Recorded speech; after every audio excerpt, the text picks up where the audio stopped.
This week on the Myths and Legends podcast, it's a lesser-known story from the Grimm brothers, and we'll learn all about eating vomit for fun and profit, and we'll meet a helpful/sometimes homicidal cloud uber. Then, on the Creature of the Week, we'll meet a Welsh vampire who, despite her scary appearance, is really hard to take seriously, what with spit constantly dangling from her one tusk-like vampire tooth.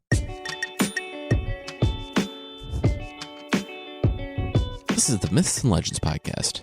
Episode 55, My Bird Heart Will Go On.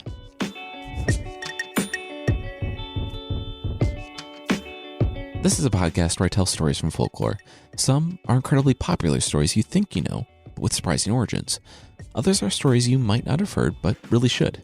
This week, it's a little-known story from the Grimm brothers, and the story's name is Donkey Cabbages, which, with a name like that, already kind of makes it a great addition to this podcast. The Grimm brothers lived in what is now Germany in the 1800s, and they collected stories through interviews with family, friends, and everyday people.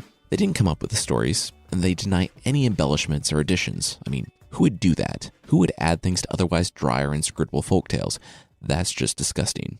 I've read that the Grimm brothers traveled the countryside, but I've also been corrected by listeners that many of the stories came from one prominent family and one woman in particular. I don't want to wade into fairy tale controversy, because I guess that exists, so I'm just going to leave that right there. I'm going with the German version from the Grimm brothers, but it's traveled far in Western Europe, and there are versions collected by the Scottish poet Andrew Lang and English poet Ruth Manning Sanders. All right, on with the story.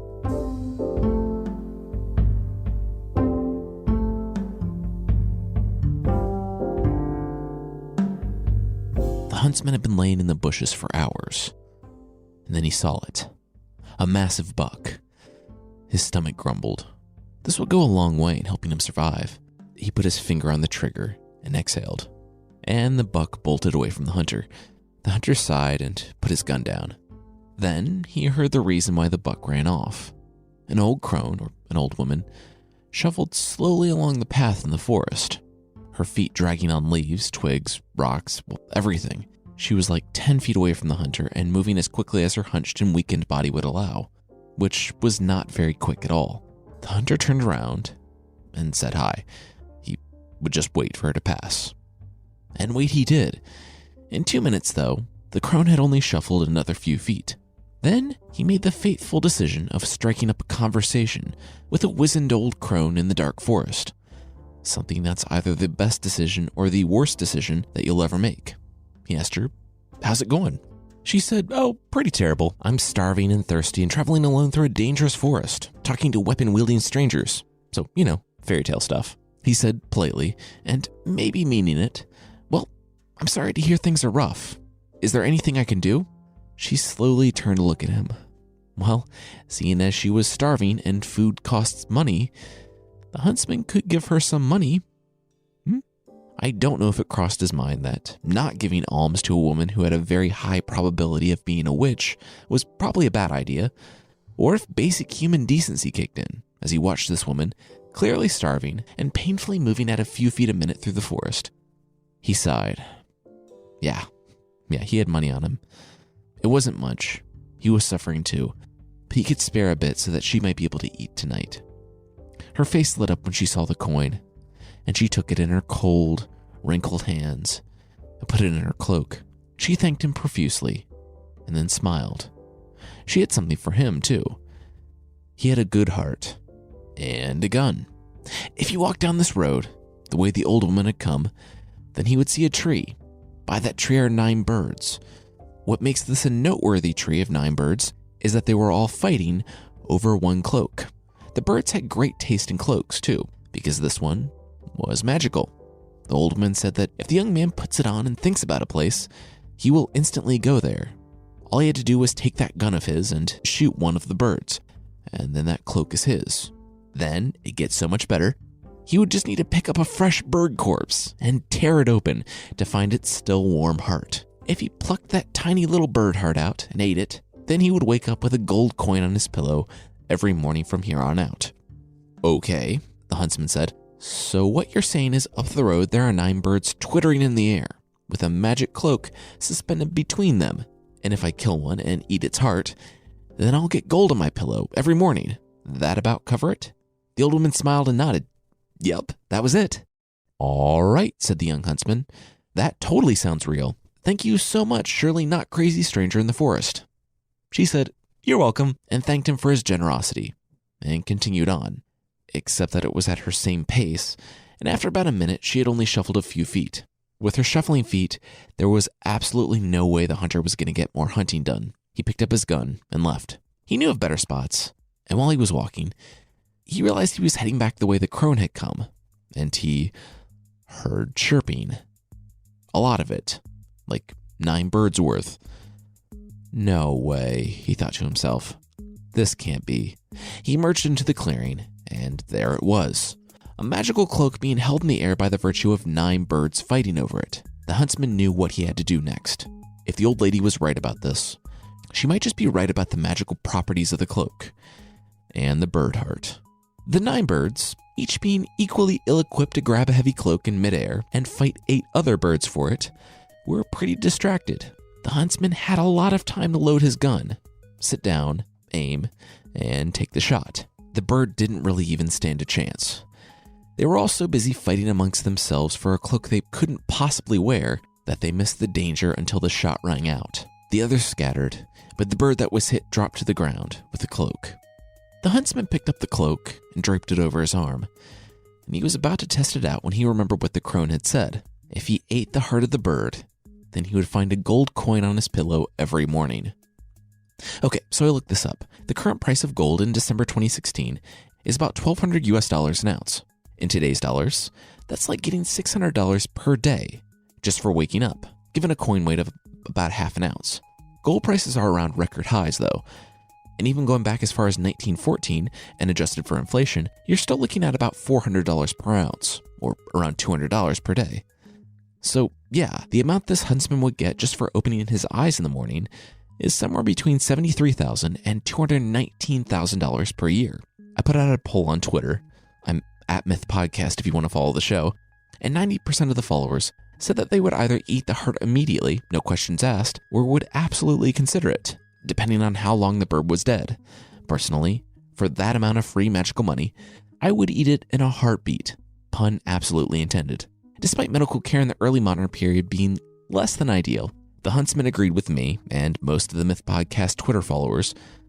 He picked up the dead bird, stuck his thumb in the gunshot wound, and pried open the tiny ribcage. Holding his nose, he gulped down the heart and hoped that it would work.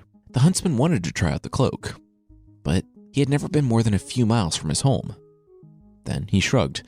He threw the cloak over his shoulders and thought of home. In an instant, he was standing before his doorway, or his parents' doorway. As a young huntsman, he still lived with his parents. That would soon change, though. Weeks later, he had a whole heap of gold coins. And now that he didn't need to stay in one place, trading dirty furs and eating whatever he could to survive, his world suddenly seemed very small. What was the use of all this gold if he just stayed at home? One morning, he packed his gun, supplies, and told Mom and Dad to please not rent out his room, and also not to touch the pile of gold in the corner, and you know what, just don't go in my room. He left on his trip, and weeks later, you might have said that he was lost in the woods, if he had any particular idea where he was going. He didn't though, so he was just kind of taking the long way to nowhere.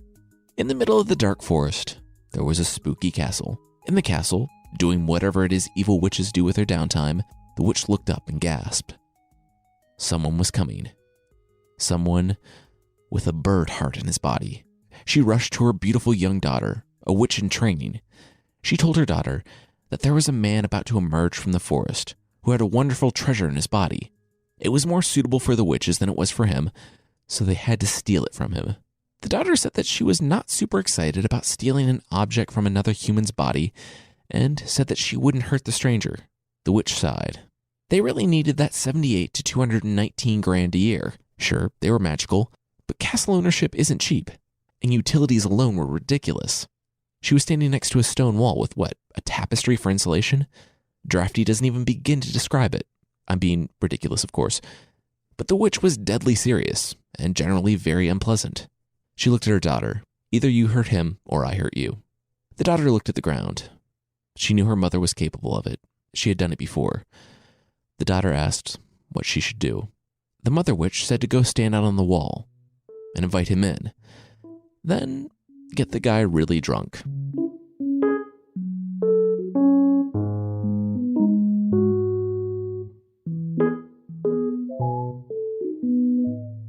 The huntsman was breaking the first rule of the Myths and Legends podcast by being in the dark forest to begin with.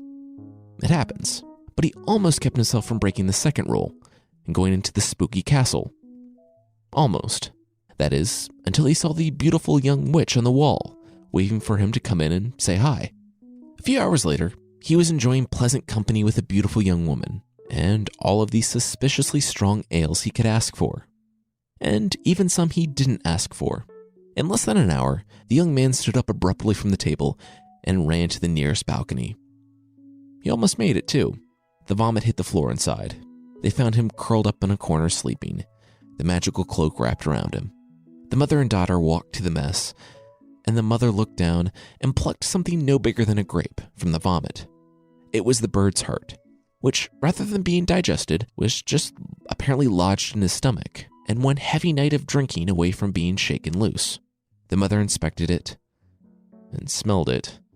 Yeah, she was not going to eat this. Then she looked at her daughter. Before her daughter had a chance to react, her mother grabbed the back of her head and shoved the bird's heart into her daughter's mouth. She held the girl's mouth shut until she swallowed the heart. For those of you disgusted by swallowing a fresh, relatively clean bird heart, I can only imagine what you think of a weeks old, vomit-covered bird heart.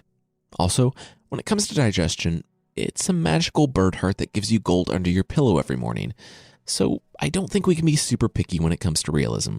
The huntsman didn't quite know what had happened the night before when he staggered into the main room the next morning to see the witch and her daughter sitting there. The huntsman, waking up in a hallway, forgot to check for the gold, so he didn't know that the stomach acid-soaked bird heart had been stolen from him. He sat down to breakfast and was so hungry that he barely noticed they had left the room. Just out in the hallway, the daughter witch turned to her mother witch, who told the daughter that they had the ale and bile-soaked bird heart, but the man also had a wishing cloak on him.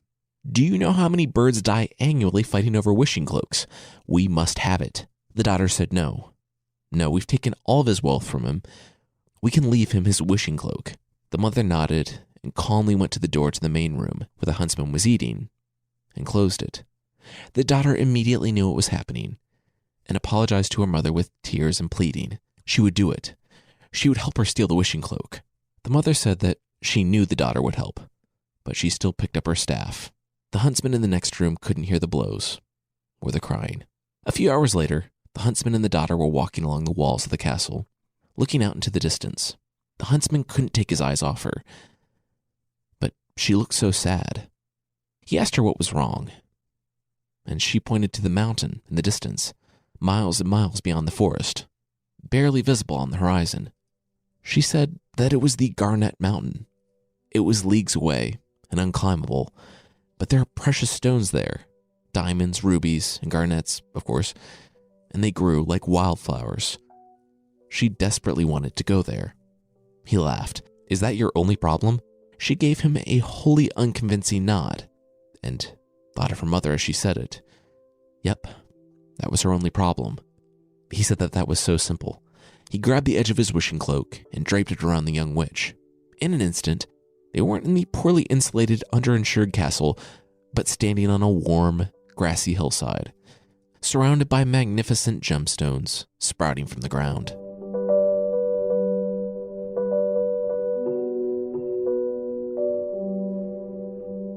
The young witch knew what she had to do, and the longer she waited, the more difficult it would be. But an hour later, she and the huntsman were still walking up the mountain path, laughing, talking, and casually picking gemstone flowers. The young witch slid her hand into the huntsman's, looked at him, and the two exchanged a smile. They walked in happy silence. Eventually they came to a ledge, and the young witch looked out, and her heart sank. Off in the distance was her mother's castle, just a speck on the horizon, but it was there. She knew her mother's power. The young witch and the huntsman could run away together, but the old witch would find them, and it would be so much worse for them both. The daughter would be beaten and locked away, and the huntsman would be killed just to hurt her. She knew what she must do. He was looking off the cliff, out in the forest, his back to her. She said a small spell, and he suddenly started to waver a bit. He said he didn't know if it was walking or the air or what, but he was suddenly very tired. She told him to sit, to rest. He said he only needed to shut his eyes for a moment. She helped him to the ground, and he fell asleep. She looked on the sleeping huntsman, stroked his hair, and told him she was sorry. She unpinned the cloak and pulled it out from under him. She scooped up the gemstones, too. Her mother wanted those. She looked at the sleeping man, sighed, and draped herself in the cloak. She said goodbye and thought of her mother's castle. In an instant, she was gone.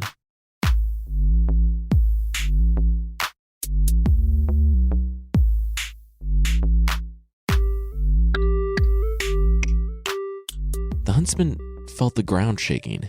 This was the second time today that he had woken up in an unexpected place. And even though it wasn't a spooky castle with a greedy witch, it was only marginally better. Because there were giants coming. He quickly realized the young woman's treachery when he grabbed his cloak to teleport somewhere safe. And he looked around and realized there wasn't any gold underneath his head. She had somehow taken the bird heart too. He heard them down the path. They were talking. They were close. He tried to think of what to do. Should he leap to his feet and try to talk to them? Or was it play dead?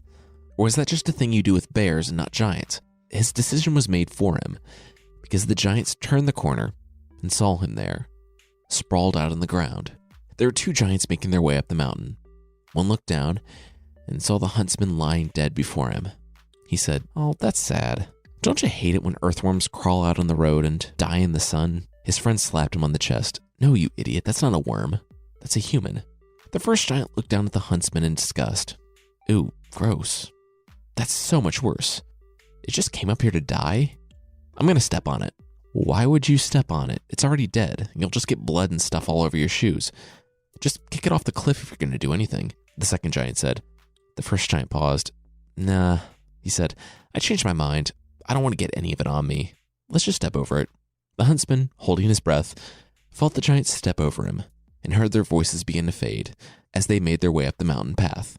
"Too bad he didn't keep going. He was almost to the peak," the huntsman heard the giant say. "If he made it to the peak, then he could have ridden the cloud down." "Yeah, okay, whatever," the other giant said, and they thundered off to their home. The huntsman opened his eyes after the giants left. A cloud transport. This was new development.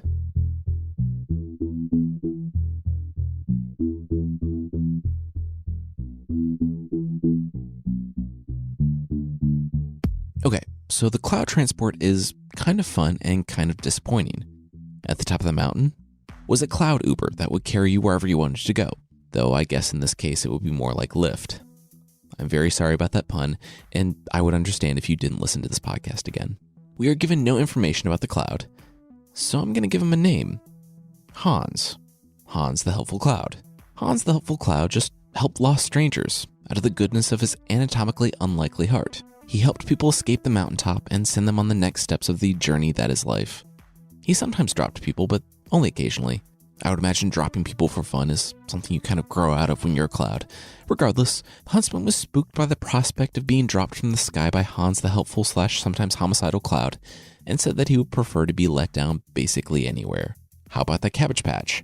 Never mind the walls, just let me down. Hans the helpful cloud tipped his even more unlikely hat to the huntsman and went off to pick up his next rider. After the cloud had left, the huntsman realized that the wall was actually kind of a problem, but the huntsman shrugged. It was the middle of the night now, and he was starving. He picked up what is described as a juicy hit of cabbage and took a bite, and he immediately learned why the cabbage patch was walled off. Hairs began sprouting all over his body, and his hands warped and shriveled and turned to black. His face elongated, and his teeth became big and flat. He dropped to all fours, and his transformation was complete. He, of course, had been turned into a donkey after eating a cabbage. He looked at his hooves and shrieked. He ran around the pen. He was a donkey. This was a nightmare. Still, as he ran past the cabbages, he didn't know if it was the donkey side of him or what, but he was suddenly really into these cabbages and other plants that one would find on the ground.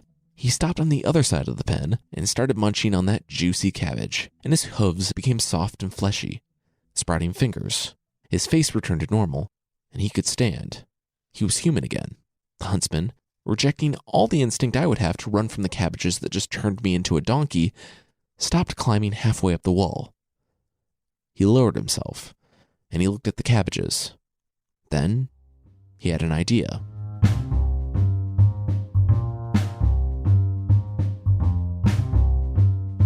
The witch was standing on the wall of her castle, and she was looking off at the forest.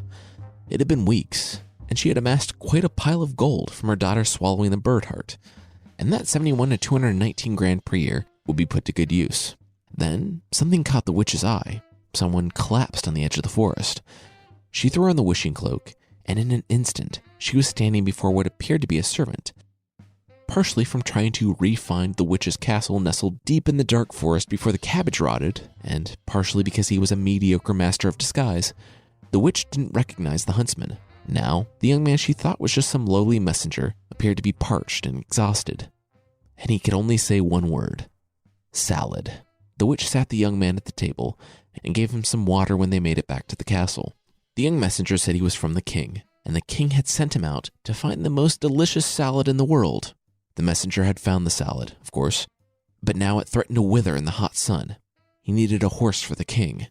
He asked the witch to borrow one, but to sweeten the deal, the messenger/huntsman pulled out a juicy cabbage. How about a quick salad? $219,000 in guaranteed annual income, a magic teleportation cloak, and now a free salad? This was a good month, the witch thought. She took the cabbage to the kitchen and got started preparing it. While the older witch was in the kitchen getting the cabbage ready, the young woman came into the room. She introduced herself to this kind of familiar stranger, and he asked her to sit down, telling her all about the salad and his mission from the king. Then they heard a commotion and a crashing in the kitchen. The huntsman excused himself and said he would see what was going on. In the kitchen, he saw a donkey, panicked and running all over. He took out a length of rope that he had brought just for this reason and looped it around the donkey's mouth, tying her to a table.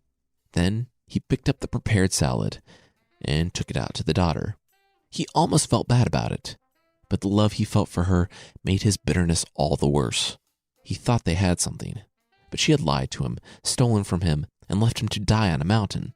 It was only by Hans, the helpful / sometimes homicidal Cloud, that he survived. He watched her eat the salad, panic, and fall to the floor as a donkey.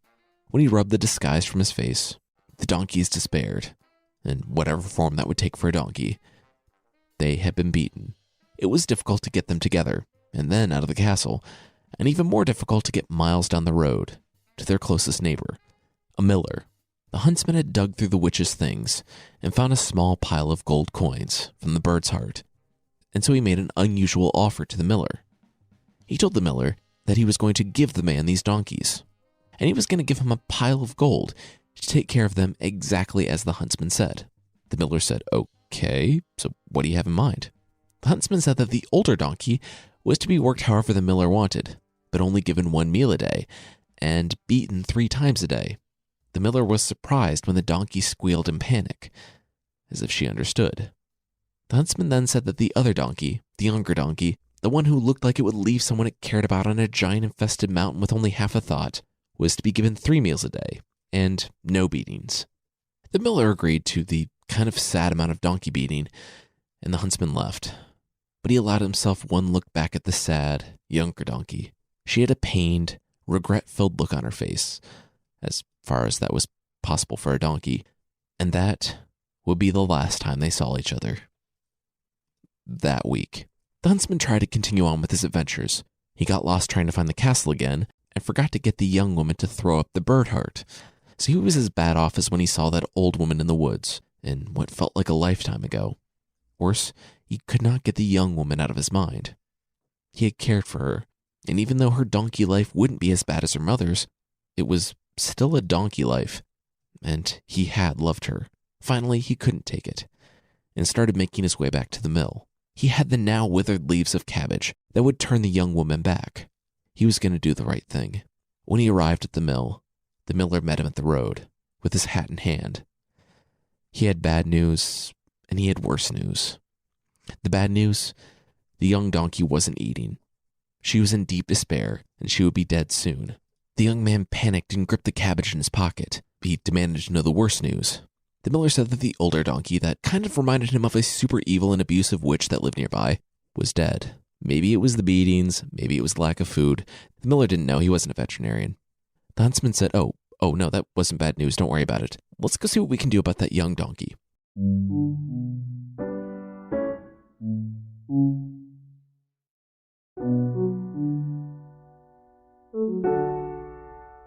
as a quick aside, there have been some dark deaths on this podcast.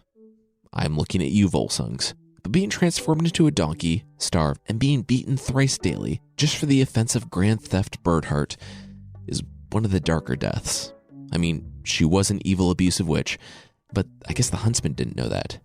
After she had turned back, the huntsman helped the young woman to her feet, and the miller was ready with a blanket. She and the huntsman looked at each other and said the same thing. I'm sorry. The huntsman learned all about the old witch and forgave the young woman.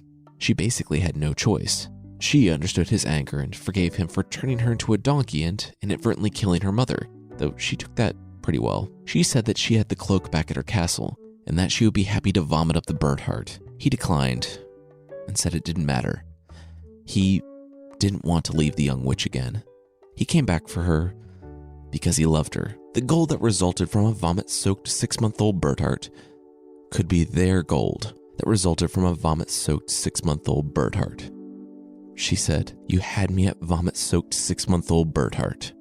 And that, being the most romantic thing anyone had ever said to the young witch, won her heart. The pair was married later on that month, and they lived in the castle together, making it a warm and happy place after the evil old witch.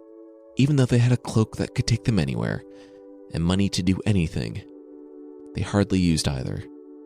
They had everything they needed right there.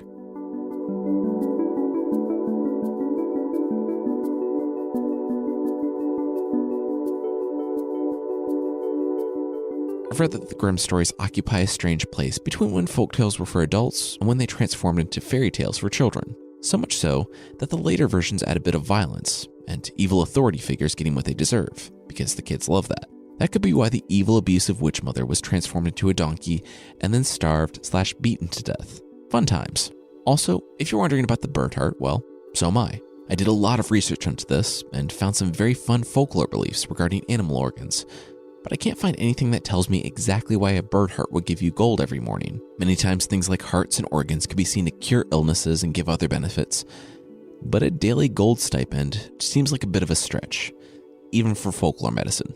Next week, it's the story of a heroine from Nepali folklore, and completely coincidentally, we'll continue this week's relatively vomit-heavy theme. Next week, though, it's goat vomit, which is better. Regardless, it's a really good story, so check it out. I want to say thanks to Batasai31, Alex the Great 4445, Nikachu, Strange, Wesley, JM Toppelman, Jen Casto, Beth6756, Lauren Deneen, L Biggles, Iceman Cumuff, Sashcat420, Matt Strum, Fahadma, Jay Lesueur, and Altair the Celt for the reviews on iTunes. Thank you all so much for the reviews. I really appreciate it. And if you'd like to leave a review, iTunes is the best place, and you can find the show there at itunes.mythpodcast.com. And also, there's a membership thing on the site. For less than the price of £5 worth of replica human fat, you can get extra episodes, source pack ebooks, and ad-free versions of the show that will not make you gain 5 pounds. Yeah, I'm full of jokes this episode. Check out support.mythpodcast.com for more details.